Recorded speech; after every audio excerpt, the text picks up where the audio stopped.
Hello everyone. നമ്മളിന്ന് 4ാമത്തെ chapter start ചെയ്യാണ്. റിഫ്ലക്ഷൻ ഓഫ് ലൈറ്റ്, പ്രകാശത്തിൻ്റെ പ്രതിപതനം. നമ്മൾ ഫസ്റ്റ് 3 ചാപ്റ്റർ എന്ന് പറയുന്നത് കംപ്ലീറ്റ് ആയിട്ട് ഇലക്ട്രിസിറ്റിയെ, മാഗ്നറ്റിസം ഈ ഒരു പ്രോപ്പർട്ടി ആണെങ്കിൽ, ഇനി വരുന്ന 3 ചാപ്റ്റർ ലൈറ്റ് എന്ന് പറയുന്ന പ്രോപ്പർട്ടിയെക്കുറിച്ചാണ്. 4, 5, 6. അപ്പോൾ അതിലെ ഫസ്റ്റ് ചാപ്റ്റർ ആണ് റിഫ്ലക്ഷൻ ഓഫ് ലൈറ്റ് അഥവാ പ്രകാശത്തിൻ്റെ പ്രതിപതനം.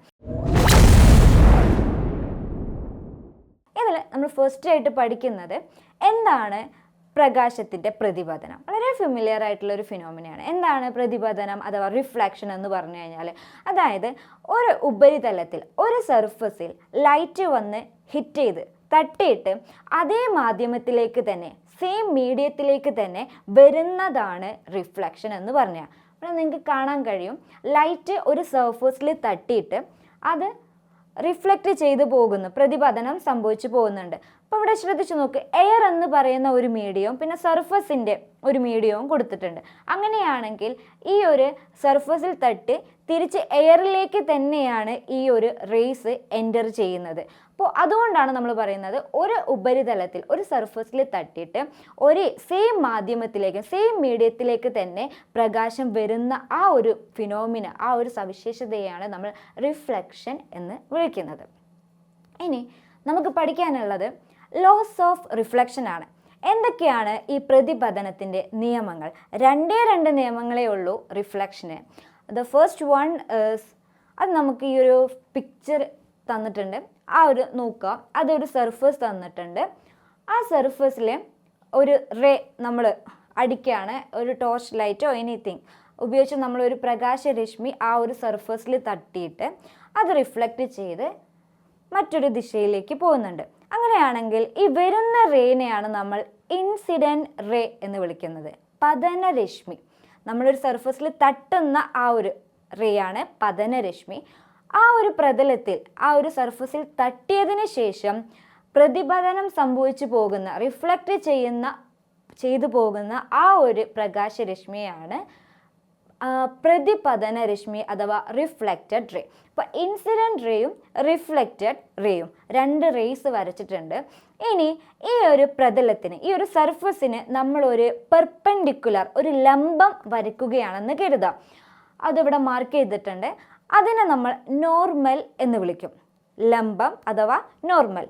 ഇപ്പോൾ ഈ ഒരു ഇൻസിഡൻറ്റ് റേയും റിഫ്ലക്റ്റഡ് റേയും, പതനരശ്മിയും പ്രതിപതന രശ്മിയും തമ്മിൽ ഒരു സെപ്പറേഷൻ നടത്തിയിട്ടുണ്ട്. ആ സെപ്പറേറ്റിംഗ് ലൈനാണ്, അല്ലെങ്കിൽ ആ പെർപെൻഡിക്കുലർ ലൈനെയാണ് നമ്മൾ നോർമൽ, ലംബം എന്ന് വിളിക്കുന്നതെങ്കിൽ, ഈ നോർമലിനും ഇൻസിഡൻറ്റ് റേക്കും ഇടയിലുള്ള ആംഗിൾ, പതനരശ്മിക്കും ലംബത്തിനും ഇടയിലുള്ള ആംഗിളിനെയാണ് നമ്മൾ ആംഗിൾ ഓഫ് ഇൻസിഡൻസ് എന്ന് പറയുന്നത്, അഥവാ പതനകോൺ.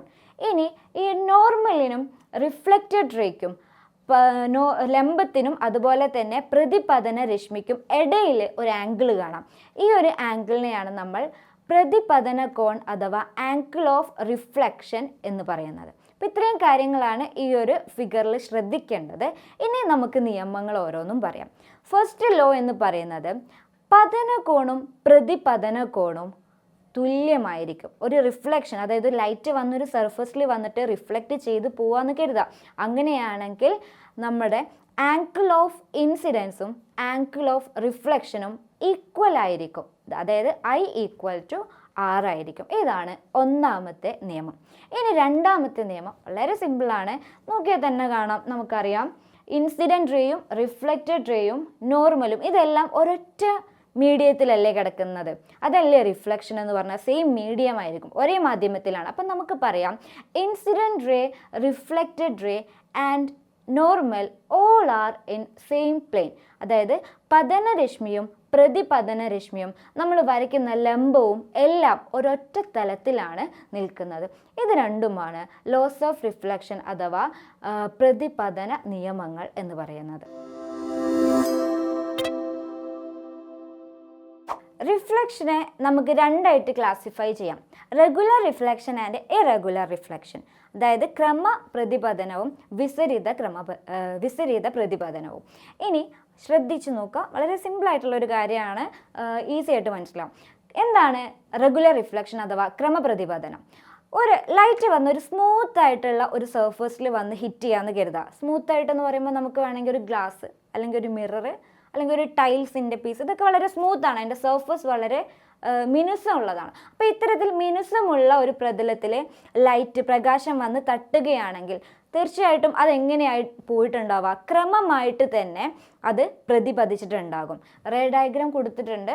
അപ്പോൾ ഇവിടെ ശ്രദ്ധിക്കുക, ഒരു മിനുസമുള്ള പ്രതലത്തിൽ ലൈറ്റ് വന്ന് തട്ടുമ്പോൾ കാണിച്ചിരിക്കുന്നത് ക്രമമായിട്ട് അത് പ്രതിപതനം സംഭവിച്ചു പോകും. ഇനി എന്താണ് ഇറഗുലർ റിഫ്ലക്ഷൻ, അതായത് വിപരീത പ്രതിപതനം. ഇത്തരത്തിൽ സ്മൂത്ത് അല്ലാത്ത അഥവാ വളരെ പരുക്കമായിട്ടുള്ള റഫായിട്ടുള്ള ഒരു സർഫസിലാണ് ലൈറ്റ് വന്ന് ഹിറ്റ് ചെയ്യുന്നത് എന്ന് കരുതാം. ഫോർ എക്സാമ്പിൾ നമ്മളൊരു വുഡ്, ഒരു മരക്കഷ്ണം അല്ലെങ്കിൽ ഒരു പേപ്പർ, ഇത്തരത്തിൽ വളരെ റഫായിട്ടുള്ള ഒരു സർഫസിൽ വന്ന് ലൈറ്റ് ഹിറ്റ് ചെയ്യുകയാണെങ്കിൽ ഈ ഒരു നേരെ വരുന്ന ലൈറ്റ് ക്രമമായിട്ടല്ല, പകരം അതിന് തോന്നിയ വഴിക്ക് അതങ്ങ് റിഫ്ലക്റ്റ് ചെയ്ത് ക്രമമല്ലാത്തൊരു രീതിയിൽ ഇറഗുലറായിട്ട് അത് റിഫ്ലക്റ്റ് ചെയ്യും. അപ്പോൾ ഇത്തരത്തിലുള്ള റിഫ്ലക്ഷനെ നമ്മൾ വിളിക്കും വിപരീത പ്രതിപതനം അഥവാ ഇറഗുലർ റിഫ്ലക്ഷൻ.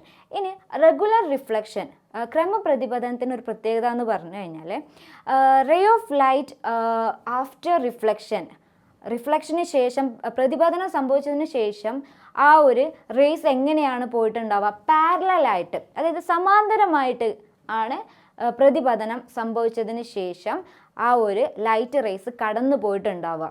അപ്പോൾ ഇത്തരത്തിൽ ഉള്ള കാര്യങ്ങളാണ് ഇതിൽ ശ്രദ്ധിക്കേണ്ടത്. നിങ്ങൾ 8ാം ക്ലാസ്സിൽ വിവിധ തരം മിറേഴ്സിനെ കുറിച്ച് പഠിച്ചിട്ടുണ്ടാവും. ഏതൊക്കെയാണ്? Plane mirror, concave mirror, convex mirror, ഇതൊക്കെ നിങ്ങൾ മുന്നേ പഠിച്ച കാര്യമാണ്. ഈ ഒരു ഭാഗത്തെ ഒരു ചാപ്റ്ററിൻ്റെ നെക്സ്റ്റ് പാർട്ട് എന്ന് പറയുന്നത് ഇത്തരത്തിൽ plane mirror, concave mirror, convex mirror, ഇതിലെല്ലാം എങ്ങനെയാണ് പ്രതിബിംബം രൂപപ്പെട്ടിട്ടുള്ളത്, അതിൻ്റെ പ്രത്യേകതകൾ എന്തൊക്കെയാണ്. ഈ ഒരു പാർട്ട് ഈ ഒരു ചാപ്റ്ററിൻ്റെ ഏറ്റവും ഹൈലൈറ്റ് ആയിട്ട് നിൽക്കുന്ന ഒരു പാർട്ടാണ്. റേ ഡയഗ്രാമാണ് വരയ്ക്കാനുള്ളത്. അതായത് നമ്മൾ ഒരു പ്രകാശത്തിൻ്റെ പാത്ത് നമ്മൾ അടയാളപ്പെടുത്തും. ഫസ്റ്റ് ആയിട്ട് നിങ്ങൾക്ക് പഠിക്കാനുള്ളത് image formation by a plane മിററാണ്. അതായത് ഒരു സമതല ദർപ്പണത്തിൻ്റെ ഇമേജ് ഫോർമേഷൻ അഥവാ പ്രതിബിംബ രൂപീകരണം. അതായത് നമുക്കൊരു പ്ലെയിൻ മിറർ, നമ്മുടെ വീട്ടിലെ കണ്ണാടി അല്ലേ, അതൊരു സമതല ദർപ്പണമാണ്, ഒരു പ്ലെയിൻ മിററാണ്. അതിലെങ്ങനെയാണ് യഥാർത്ഥത്തിൽ ഇമേജ് ഫോർമേഷൻ സംഭവിക്കുന്നത്? ഇവിടെ നോക്കൂ, ഒരു ഒബ്ജക്റ്റ് തന്നിട്ടുണ്ട്. ആ വസ്തുവിൽ നിന്ന് വരുന്ന പ്രകാശരശ്മികൾ അതിന് എങ്ങനെ വേണമെങ്കിലും സഞ്ചരിക്കുക. അപ്പം നമ്മൾ 2 റേസ് വരച്ചിട്ടുണ്ട്. ആ 2 റേസ് കണ്ണാടിയിൽ തട്ടിയിട്ട് റിഫ്ലക്റ്റ് ചെയ്ത് പോയിട്ടുണ്ട്. ഈ റിഫ്ലക്റ്റ് ചെയ്ത് പോയ ആ 2 റേസ് ഒരിക്കലും കൂട്ടിമുട്ടില്ല. കാരണം അത് പോയിരിക്കുന്നത് എങ്ങനെയാണ്? കൺവേർജിങ് ആയിട്ടാണ്, പരസ്പരം ഇതെങ്ങനെയല്ലേ പോയിരിക്കുന്നത്. സോ അതിന് മീറ്റ് ചെയ്യാൻ പറ്റില്ല.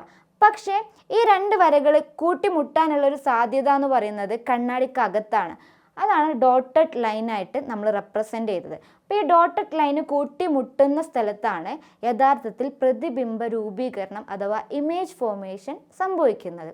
അപ്പോൾ നമ്മൾ ഇമാജിനറി ആയിട്ട് ഇങ്ങനെ ഇമാജിൻ ചെയ്ത് റേസ് വരയ്ക്കുകയാണ്. അപ്പോൾ അത്തരത്തിൽ നമുക്ക് കണ്ണാടി നോക്കുമ്പോൾ നമ്മളെ കാണുന്നത് കണ്ണാടിക്കകത്താണ് നമ്മളെ കാണുന്നത്. അപ്പോൾ ഇങ്ങനെയാണ് ആക്ച്വലി അവിടെ നമ്മളിൽ നിന്ന് വരുന്ന ലൈറ്റ് കണ്ണാടിയിൽ തട്ടി റിഫ്ലക്റ്റ് ചെയ്ത് പോയി. ആൻഡ് ദി അതർ പാർട്ടേഴ്സ് ആ ഒരു റേ നമ്മൾ കൂട്ടി വരയ്ക്കുകയാണെങ്കിൽ കണ്ണാടിക്കകത്ത് വെച്ചിട്ട് ആ 2 റേസ് റിഫ്ലക്റ്റഡ് റേസ് കൂട്ടിമുട്ടുന്നതായിട്ട് സങ്കല്പിക്കുകയാണെങ്കിൽ അവിടെയായിരിക്കും ആ കൂട്ടിമുട്ടി അറ്റ് ദാറ്റ് പോയിന്റ് ആയിരിക്കും ഇമേജ് അഥവാ പ്രതിബിംബം നമുക്ക് കിട്ടിയിട്ടുണ്ടാവാം. അപ്പോൾ ഇത്തരത്തിൽ കിട്ടിയ ഇമേജിൻ്റെ പ്രതിബിംബത്തിൻ്റെ സവിശേഷതകൾ എന്തൊക്കെയാണെന്ന് നോക്കാം.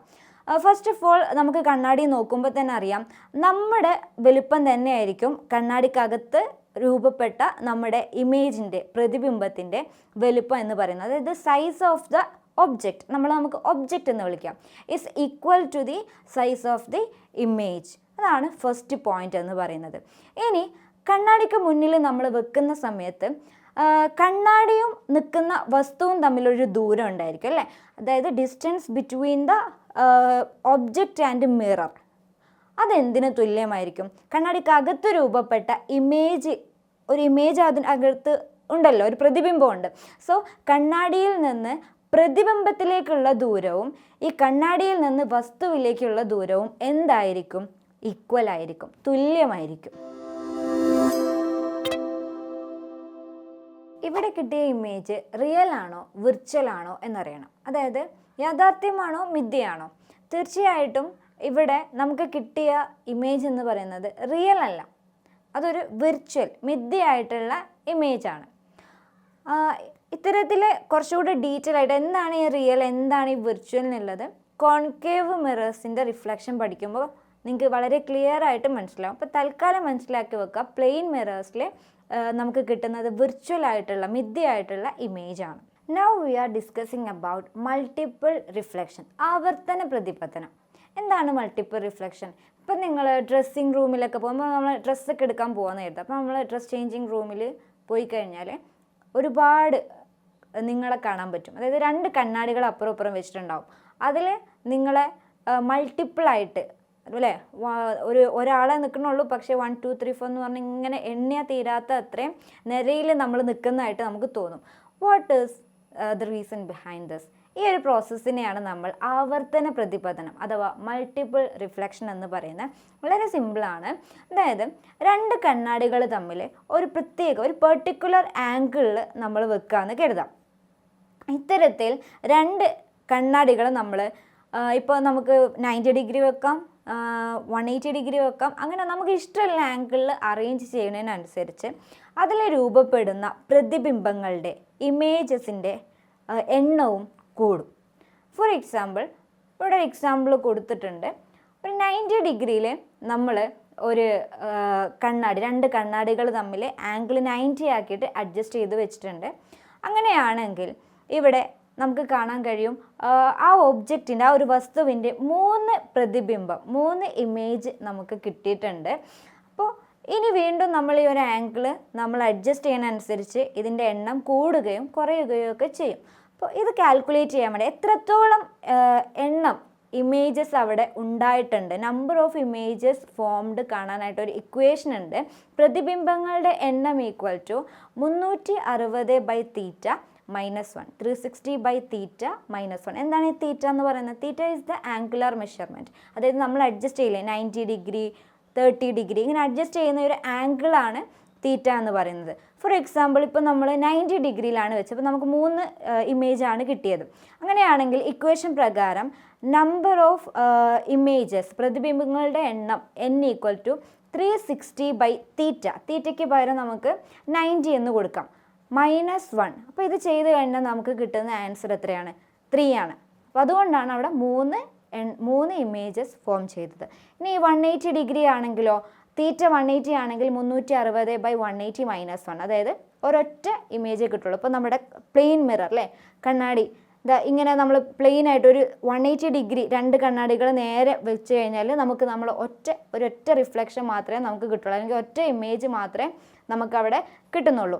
ഇനി ഇതൊരു 45 ഡിഗ്രിയാണ് വെക്കുന്നതെന്നുണ്ടെങ്കിലോ 360/45 -1, അത് എത്ര എണ്ണം ഉണ്ടാവും? 7 ഇമേജസ്, 7 പ്രതിബിംബങ്ങളാണ് അവിടെ രൂപപ്പെടുന്നത്. അപ്പോൾ ഈ ഒരു ക്വസ്റ്റ്യൻ വേണമെങ്കിൽ ഒരു 2 മാർക്കിനോ ഒക്കെ ചോദിച്ചതായിട്ട് കണ്ടിട്ടുണ്ട്. ഒന്ന് ശ്രദ്ധിക്കുക, ഈ ഒരു ഇക്വേഷൻ ഈ ഒരു പാർട്ടിൽ വളരെ സൈഡിൽ കിടക്കുകയാണ്. അപ്പോൾ ഇതൊന്ന് ശ്രദ്ധിച്ചിട്ട് വേണം ചെയ്യാനായിട്ട്.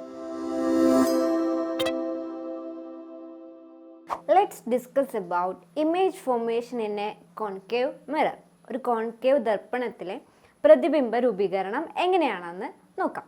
അപ്പോൾ ഫസ്റ്റ് ഒരു കോൺകേവ് മിറർ എന്താണെന്ന് അറിയണം. കോൺകേവ് മിറർ എന്ന് പറഞ്ഞാൽ എന്താ? ഒരു കേവ് പോലെ ഉള്ളിലേക്ക് ഇങ്ങനെ കേവ് ചെയ്ത് നിൽക്കുന്ന ഒരു കേവിൻ്റെ, ഒരു ഗുഹയുടെ ഒക്കെ ഒരു ആകൃതിയിൽ അല്ലേ, അകത്തേക്ക് വിച്ച് കേവ്ഡ് ഇൻവേർഡ്സ്, അത്തരത്തിലുള്ള മിറേഴ്സിനെയാണ് നമ്മൾ കോൺകേവ് മിറേഴ്സ് എന്ന് വിളിക്കുന്നത്.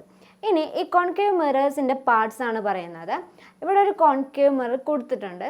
അതിൽ സ്മൂത്തായിട്ട് നിൽക്കുന്ന സർഫസ് ഇല്ലേ, അതായത് നമ്മൾ എന്താ പറയുക, ഡാഷ് ലൈൻസ് വരയ്ക്കാത്ത സ്മൂത്തായിട്ട് വരച്ച പാർട്ടാണ് ആക്ച്വലി റിഫ്ലക്റ്റിംഗ് സർഫസ്, അതായത് പ്രതിപതനം നടക്കുന്ന ആ ഒരു സർഫസ് എന്ന് പറയുന്നത്, പ്രതലം എന്ന് പറയുന്നത്, ആ മിനുസമുള്ള പ്രതലം. എൻ്റെ ഡോട്ട് ആ ഒരു നമ്മൾ ഡാഷ് ലൈനായിട്ട് വരച്ചിട്ടുള്ളത് കണ്ണാടിക്ക് ബിഹൈൻഡ് ഏരിയ ആണ്, അതായത് റിഫ്ലക്ഷൻ നടക്കാത്ത പുറം ഭാഗമാണ്. ദെൻ ഈ കണ്ണാടിക്ക് ഒരു സെൻറ്റർ ഉണ്ടാവില്ലേ, അതാണ് പി അഥവാ പോൾ എന്ന് അടയാളപ്പെടുത്തിയിട്ടുള്ളത്. സെൻറ്റർ ഓഫ് ദി മിററാണ്, ദർപ്പണത്തിൻ്റെ സെൻറ്ററാണ്. ദെൻ ഇതൊരു സർക്കിളിൻ്റെ ഒരു വൃത്താകൃതിയുടെ ഒരു കഷ്ണം മാത്രമല്ലേ ഈ ഒരു കോൺകേവ് മിറർ എന്ന് പറഞ്ഞാൽ. അപ്പോൾ ഇതൊരു കംപ്ലീറ്റ് സർക്കിൾ ആണെങ്കിൽ അതിനൊരു സെൻറ്റർ ഉണ്ടാകും അല്ലേ, അതിനൊരു നടുഭാഗം ഉണ്ടാകും. അതിനെയാണ് നമ്മൾ വക്രതാ കേന്ദ്രം അഥവാ സെൻറ്റർ ഓഫ് കർവച്ചർ എന്ന് പറയുന്നത്. അപ്പോൾ അതാണ് സി എന്ന് അടയാളപ്പെടുത്തിയ പോർഷൻ, സെൻറ്റർ ഓഫ് കർവച്ചർ, വക്രതാ കേന്ദ്രം. ദെൻ അടുത്തത് ഈ പിയിനും സിയിനും നടുവിലായിട്ട് ഒരു പോയിന്റ് ഉണ്ട്, എഫ്. അതാണ് മുഖ്യ ഫോക്കസ് അഥവാ പ്രിൻസിപ്പൽ ഫോക്കസ്. ഈ ലൈറ്റൊക്കെ ഫോക്കസ് ചെയ്യുന്ന area, that part is principal focus, F എന്ന് ഡിനോട്ട് ചെയ്യും. ദെൻ ഈ ഒരു ലൈനില്ലേ, അതായത് സിയും പിയും എഫിലൂടെയൊക്കെ കടന്നു പോകുന്ന ഒരു സ്ട്രെയിറ്റ് ലൈൻ, അതാണ് മുഖ്യ അക്ഷം അഥവാ പ്രിൻസിപ്പൽ ആക്സിസ്. അപ്പോൾ ഇത്രയൊക്കെയാണ് ഒരു കോൺകേവ് മിററിൻ്റെ പാർട്സ് എന്ന് പറയുന്നത്. ഓരോ പോയിൻറ്റ്സും വളരെ ഇമ്പോർട്ടൻ്റ് ആണ്. ഇത് അറിഞ്ഞാലേ നമുക്കൊരു റേ ഡയഗ്രാം എങ്ങനെയാണ് വരയ്ക്കേണ്ടതെന്ന് അറിയാൻ പറ്റുള്ളൂ. അപ്പോൾ നമുക്ക് ഒരു കോൺകേവ് മിററിൽ ഇമേജ് പല രൂപത്തിലാണ് കിട്ടുക. വലിപ്പം കൂടിയത്, കുറഞ്ഞത് ഒക്കെ നമുക്ക് കിട്ടും. അത് ഓരോന്നും നമുക്ക് വ്യത്യസ്തമായിട്ടുള്ള സ്ഥലത്ത് വസ്തുവിനെ വെച്ചുകൊണ്ട് നമുക്ക് ഐഡൻറ്റിഫൈ ചെയ്യണം. അതിനുണ്ട് ബേസിക്കായിട്ട് 4 കാര്യങ്ങൾ അറിഞ്ഞു കഴിഞ്ഞാൽ ഇതിൽ ഏതൊരു ചിത്രവും നിങ്ങൾക്ക് ഈസി ആയിട്ട് വരയ്ക്കാൻ പറ്റും. ആ 4 കാര്യങ്ങളെന്ന് പറയുന്നത് ഒന്ന് ഇതാണ്. അതായത് പ്രിൻസിപ്പൽ ആക്സിസിന് പാരലലായിട്ട് ഒരു പ്രകാശരശ്മി അഥവാ ഒരു റേ ഓഫ് ലൈറ്റ് വരികയാണെന്ന് കരുതുക. അത് കണ്ണാടിയിൽ തട്ടി പ്രതിപതനം സംഭവിക്കും, റിഫ്ലക്ഷൻ സംഭവിക്കും. പാരലലായിട്ട് വരുന്ന ഒരു റേ ആണെങ്കിൽ അത് എഫിലൂടെ കടന്നു പോകും. ഇതാണ് ആദ്യത്തെ പോയിന്റ്. രണ്ടാമത്തെ പോയിന്റ് എന്ന് പറയുന്നത്, ഇനി ഒരു പ്രകാശരശ്മി എഫിലൂടെ വരികയാണെന്ന് കരുതാം. എഫിലൂടെ, പ്രിൻസിപ്പൽ ഫോക്കസിലൂടെ, മുഖ്യ ഫോക്കസിലൂടെ കടന്നു വരുന്ന ഒരു രശ്മി കണ്ണാടിയിൽ, ദർപ്പണത്തിൽ തട്ടിയതിന് ശേഷം പാരലലായിട്ട് റിഫ്ലക്റ്റ് ചെയ്ത് പ്രതിപതനം സംഭവിച്ചു പോകും. അതായത് പ്രിൻസിപ്പൽ ആക്സിസിന് സമാന്തരമായിട്ട് പാരലലായിട്ടാണ് പോവുക. ഇനി മൂന്നാമത് പറയുന്ന ഒരു കാര്യം, ഒരു പ്രകാശരശ്മി സിയിലൂടെയാണ് വരുന്നതെന്ന് കരുതുക, വക്രതാ കേന്ദ്രത്തിലൂടെ. സിയിലൂടെ വരുന്ന ഒരു റേ എങ്ങനെ പോകും? സിയിലൂടെ തന്നെ തിരിച്ചു പോകും. അതായത് സിയിലൂടെ വരികയാണെങ്കിൽ എങ്ങനെ പോകും? വേറെ വഴിയൊന്നുമില്ല, അതേ വഴി തന്നെ തിരിച്ചു പോകും. ഇനി നാലാമത്, പോളിൽ വന്ന് പതിക്കുന്ന ഒരു റേ നേരെ പോളിൽ പിന്നോട് വന്ന് അത് ഇൻസിഡൻറ്റ് ചെയ്തെങ്കിൽ അത് റിഫ്ലക്ഷന് വിധേയമാകും, പ്രതിപതനത്തിന് വിധേയമാകും. എങ്ങനെ? ഐയും ആറും ഈക്വൽ. ഇപ്പം നമ്മൾ ലോ ഓഫ് റിഫ്ലക്ഷൻ പറയല്ലേ, ആംഗിൾ ഓഫ് ഇൻസിഡൻസും ആംഗിൾ ഓഫ് റിഫ്ലക്ഷനും ഈക്വൽ ആണ്, പതനകോണും പ്രതിപതന കോണും തുല്യമാണ്. അപ്പോൾ ഇത്തരത്തിലുള്ള ഒരു റിഫ്ലക്ഷൻ ആയിരിക്കും പോളിൽ വന്ന് തട്ടുകയാണെങ്കിൽ സംഭവിക്കാം. ഈ 4 കാര്യങ്ങൾ നിങ്ങൾക്കറിയാമെങ്കിൽ ഇനി പറയാൻ പോകുന്ന ഏതൊരു ചിത്രവും നിങ്ങൾക്ക് വരയ്ക്കാനായിട്ട് പറ്റും. This is the 4 basic features. ഇനി വസ്തുവിനെ നമുക്ക് ഓരോ പൊസിഷനിൽ വെച്ചുകൊണ്ട് എവിടെയാണ് ഇമേജ്, പ്രതിബിംബം രൂപപ്പെട്ടതെന്ന് നോക്കാം. ഫസ്റ്റ് കേസിൽ നമ്മൾ വസ്തുവിനെ, ഒബ്ജക്റ്റിനെ ഇൻഫിനിറ്റിയിലാണ് കൊണ്ടുവെക്കുന്നത്, അനന്തതയിലാണ് കൊണ്ടുവെക്കുന്നത്. അങ്ങനെയാണെങ്കിൽ നമുക്ക് എങ്ങനെയാണ് ഇമേജ് ഫോർമേഷൻ നോക്കാം. ഫസ്റ്റ് ഒരു കോൺകേവ് മിറർ വരയ്ക്കുക. അതിനുശേഷം അതിലെ പോള്, എഫ്, സി എന്നിവ മാർക്ക് ചെയ്യുക. പ്രിൻസിപ്പൽ ആക്സിസ് വരയ്ക്കുക. ദെൻ ഇൻഫിനിറ്റി എന്ന് പറയുമ്പം വളരെ അകലെ നിന്ന് റേസ് വരികയാണ് അല്ലേ. അപ്പോൾ നമുക്ക് പാരലലായിട്ട് റേ വരിക എന്നത് നമുക്ക് സങ്കല്പിക്കാൻ പറ്റുള്ളൂ. അപ്പോൾ നമുക്ക് ഒരു പാരലൽ റേ നേരെ വന്നിട്ട് കണ്ണാടിയിൽ തട്ടി, അപ്പോൾ പാരലലായിട്ട് വരുന്ന റേ ഇതിലൂടെ പോകും, ഫോക്കസിലൂടെ പോകും. അത് ഫോക്കസിലൂടെ പോയിട്ടുണ്ട്. ഇനി അടുത്ത ഒരു റേ പാരലലായിട്ട് തന്നെയാണ്, കാരണം ഇൻഫിനിറ്റിയിലല്ലേ, അതുകൊണ്ട് പാരലലായിട്ട് വന്നിട്ട് ഫോക്കസിലൂടെ പോകുന്നുണ്ട്.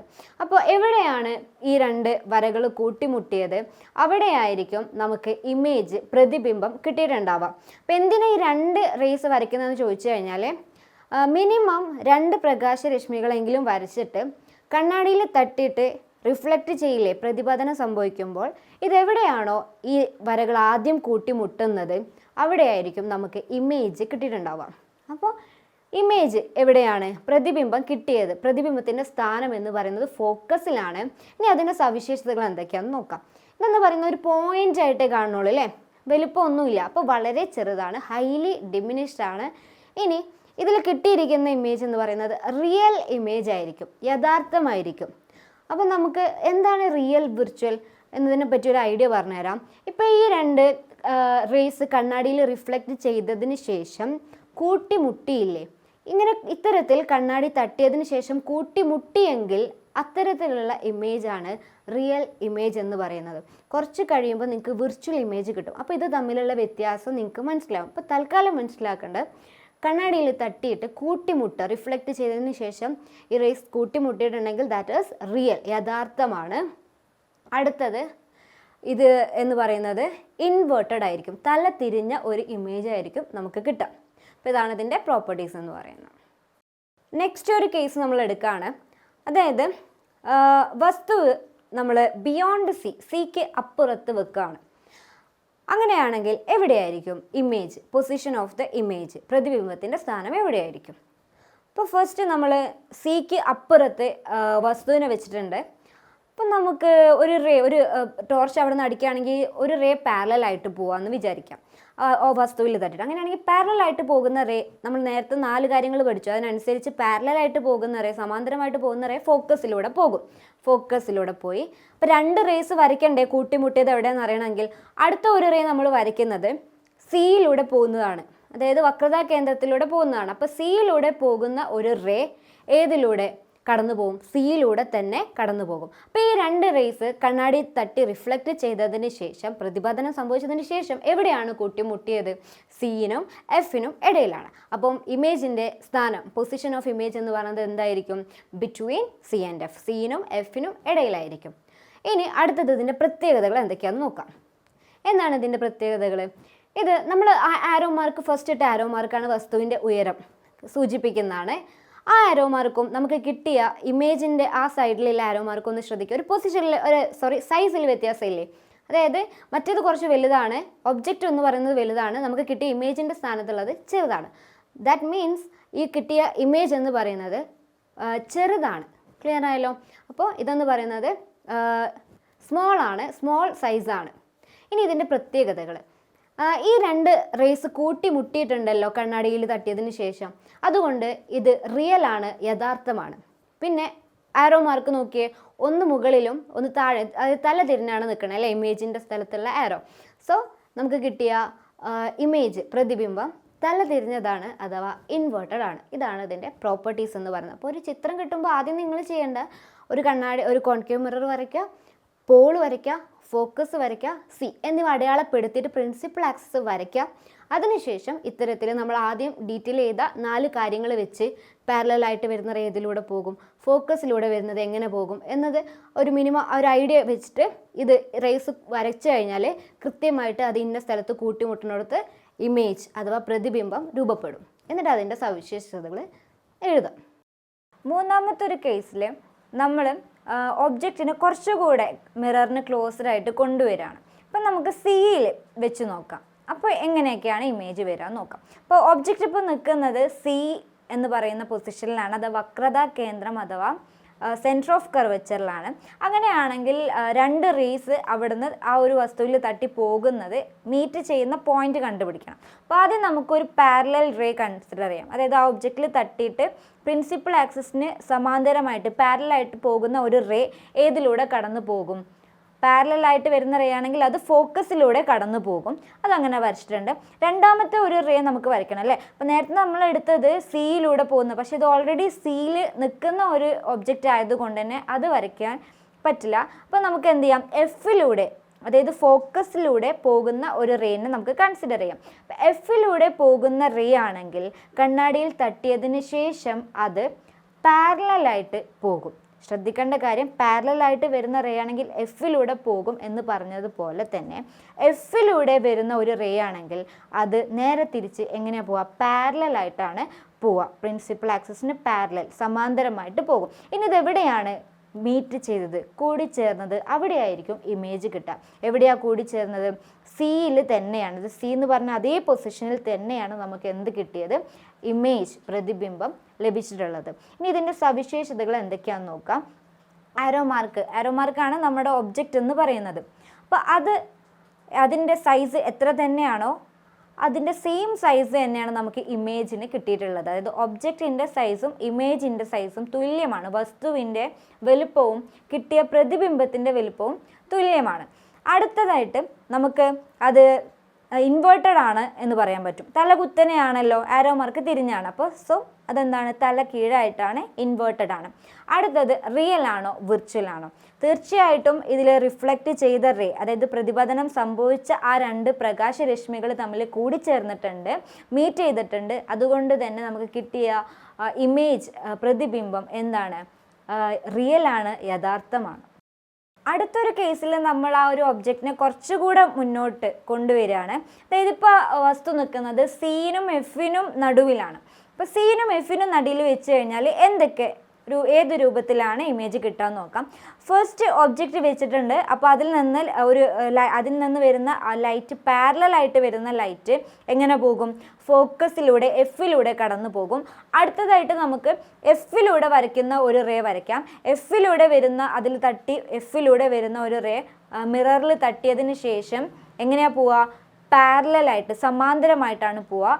ഈ രണ്ട് റേസും കൂട്ടിമുട്ടിയിരിക്കുന്നത് എവിടെയാണ്, സിക്ക് അപ്പുറത്താണ്, ബിയോണ്ട് സി ആണ് അല്ലേ. അപ്പോൾ അതാണ് ഇമേജിൻ്റെ പൊസിഷൻ എന്ന് പറയുന്നത്.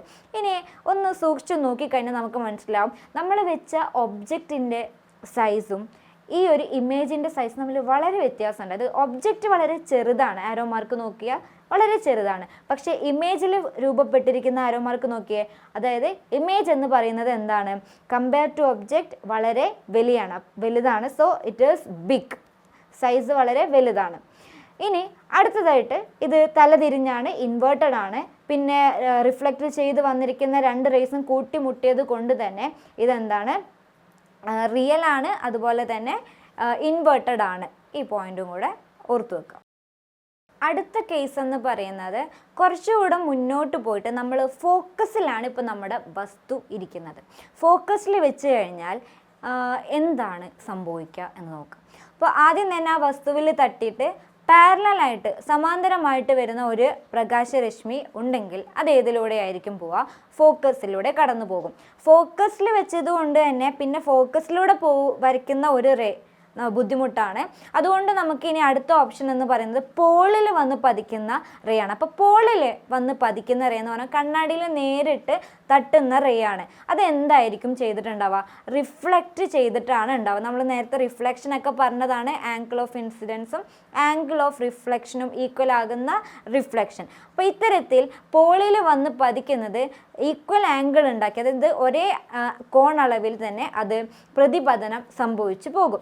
ഇനി ഈ രണ്ട് റേസിൻ്റെ പ്രത്യേകത ഒന്ന് നോക്കിയേ.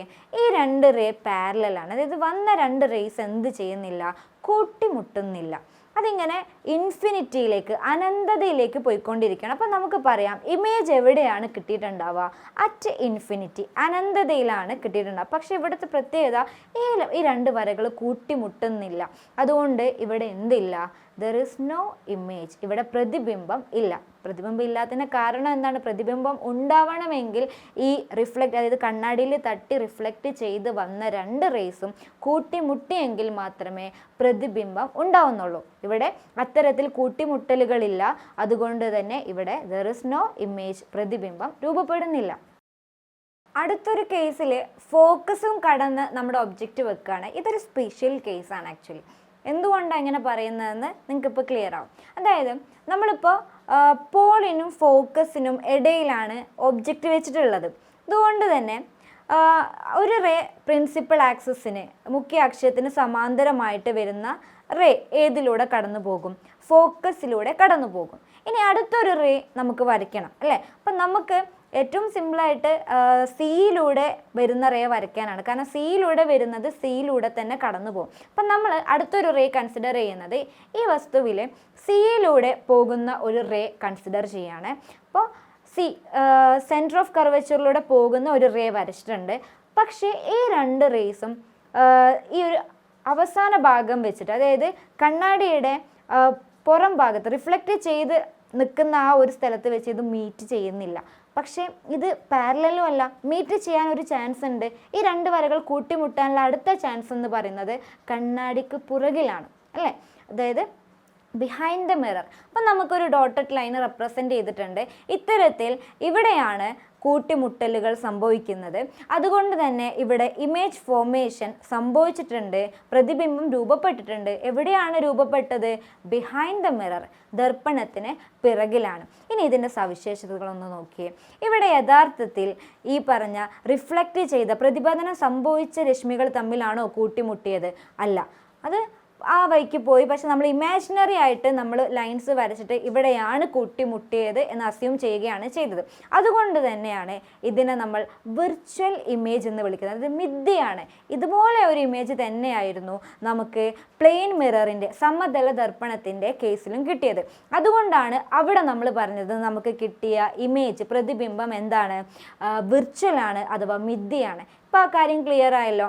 ഇനി അടുത്തത്, ഇത് ആരോ മാർക്ക് രണ്ടും ശ്രദ്ധിച്ചാൽ കാണാൻ പറ്റും, നിവർന്നതാണല്ലേ. ഇതുവരെ നമുക്ക് കിട്ടിയ തല തിരിഞ്ഞ ഇമേജുകളായിരുന്നു. ഇപ്പം നമുക്ക് കിട്ടിയ ഇമേജ് പ്രതിബിംബം എന്താണ്? നിവർന്നതാണ്, ഇറക്റ്റാണ്. അപ്പോൾ ഇത്തരത്തിൽ ഇത്രയും കേസുകളാണ് ഒരു കോൺകേവ് മിററിൻ്റെ ഇമേജ് ഫോർമേഷനിൽ വരുന്നത്.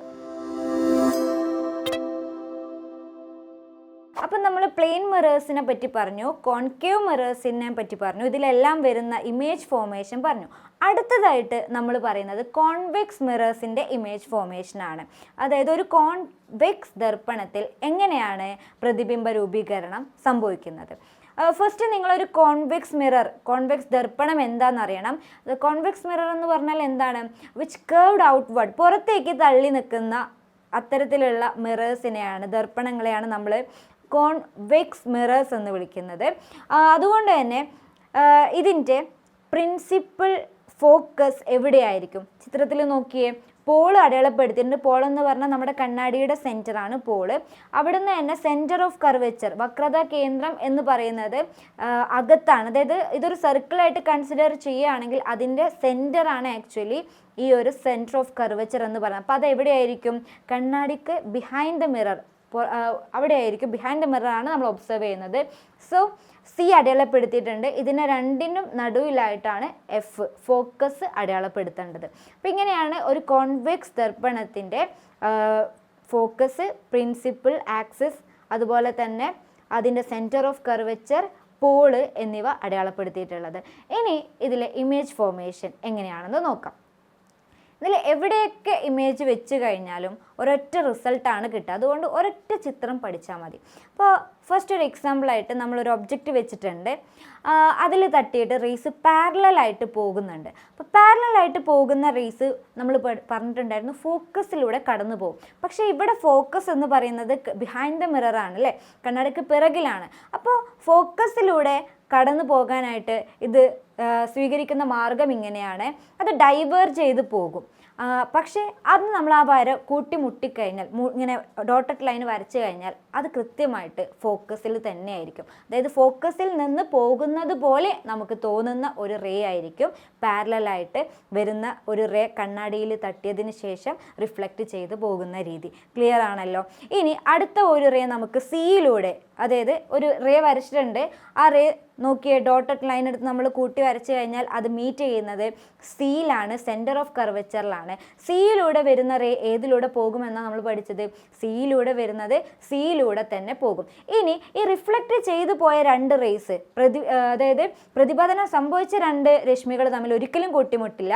പക്ഷെ അത് കൂട്ടിമുട്ടണം എന്നുണ്ടെങ്കിൽ പുറത്ത് വെച്ച് കൂട്ടിമുട്ടില്ല, പക്ഷെ അകത്ത് ബിഹൈൻഡ് ദ മിറർ, കണ്ണാടിക്ക് പിറകിലായിട്ട് അത് കൂട്ടിമുട്ടും. അപ്പോൾ ഇത്തരത്തിൽ അത് കൂട്ടിമുട്ടിയത് എവിടെയാണെന്ന് നമുക്ക് ഒബ്സർവ് ചെയ്താൽ മനസ്സിലാവും. പോളിനും ഫോക്കസിനും ഇടയിലാണ്. അപ്പോൾ അതുകൊണ്ട് തന്നെ ഇമേജ് ഫോർമേഷൻ എപ്പോഴും, ഇനി ഇത് എവിടെ വെച്ച് കഴിഞ്ഞാലും ഈ ഒരു അവസ്ഥ തന്നെയാണ്, ഈ ഒരു ചിത്രം തന്നെയാണ് വരിക. അപ്പോൾ പോളിനും ഫോക്കസിനും ഇടയിലാണ് ഇമേജ് അഥവാ പ്രതിബിംബം കിട്ടിയിട്ടുള്ളത്. അതിൻ്റെ പ്രോപ്പർട്ടീസ്, പ്രത്യേകതകൾ എന്ന് പറഞ്ഞാൽ എന്തൊക്കെയാണ്? അത് സൈസ് എന്താണ് നോക്കിയേ, വലുപ്പം നോക്കിയേ, ചെറുതാണ് അല്ലേ, വളരെ ചെറുതാണ്, സ്മോൾ സൈസാണ്. പിന്നെ ഇതെന്ന് പറയുന്നത് റിയൽ അല്ല, കാരണം റിഫ്ലക്റ്റ് ചെയ്തു പോയ റേസ് കൂട്ടിമുട്ടിയിട്ടില്ല, നമ്മൾ ഡോട്ടഡ് ലൈൻ ഉപയോഗിച്ചിട്ട് കൂട്ടിമുട്ടിയത് വരച്ചിരിക്കുകയാണ്. സോ അതെന്താണ്?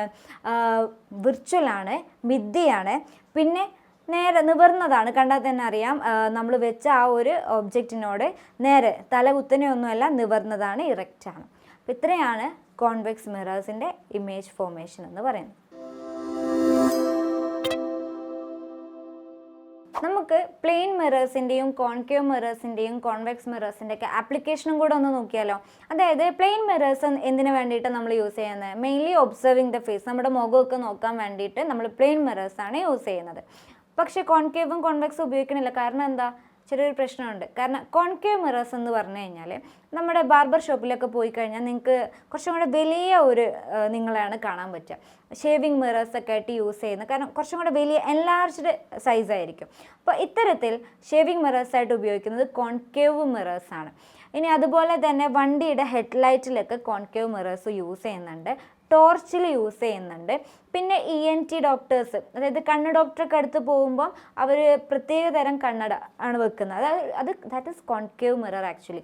അപ്പോൾ അതെന്തിനാന്ന് വെച്ച് കഴിഞ്ഞാൽ കുറച്ചുകൂടെ എൻലാർജ് ചെയ്തിട്ട് കുറച്ചും കൂടെ വലുതായിട്ട് കാണാൻ വേണ്ടിയിട്ടാണ് ENT ഡോക്ടേഴ്സ് എന്ത് യൂസ് ചെയ്യുന്നത്? കോൺകേവ് മിറേഴ്സ് യൂസ് ചെയ്യുന്നത്. ഇനി കോൺവെക്സിൻ്റെ ആപ്ലിക്കേഷൻ എന്ന് പറഞ്ഞു കഴിഞ്ഞാൽ അതെവിടെയാണ് വരുന്നത്? ആക്ച്വലി റിയർ വ്യൂ, അതായത് നമ്മുടെ വാഹനങ്ങളുടെയൊക്കെ ബാക്കിൽ വണ്ടി വരുന്നുണ്ടോ നോക്കാം, നമുക്ക് സൈഡ് മിറേഴ്സ് ഉണ്ടാകും അല്ലേ. അപ്പോൾ ഈ ഒരു റിയർ വ്യൂ കിട്ടാൻ വേണ്ടിയിട്ട് നമ്മൾ യൂസ് ചെയ്യുന്നത് കോൺവെക്സ് മിറേഴ്സ് ആണ്. നിങ്ങൾ കണ്ടിട്ടുണ്ടാവും, object in the mirror is closer than the appear എന്നൊക്കെ പറഞ്ഞിട്ട് അവിടെ കണ്ണാടിയിൽ എഴുതി വെച്ചിട്ടുണ്ടാകും. അപ്പോൾ ഇത്തരത്തിൽ നമ്മൾ യൂസ് ചെയ്യുന്ന മിറേഴ്സ് എന്താണ്? റിയർ വ്യൂ കിട്ടാൻ വേണ്ടിയിട്ട് യൂസ് ചെയ്യുന്ന മിറേഴ്സ് കോൺവെക്സ് മിറേഴ്സ് ആണ്.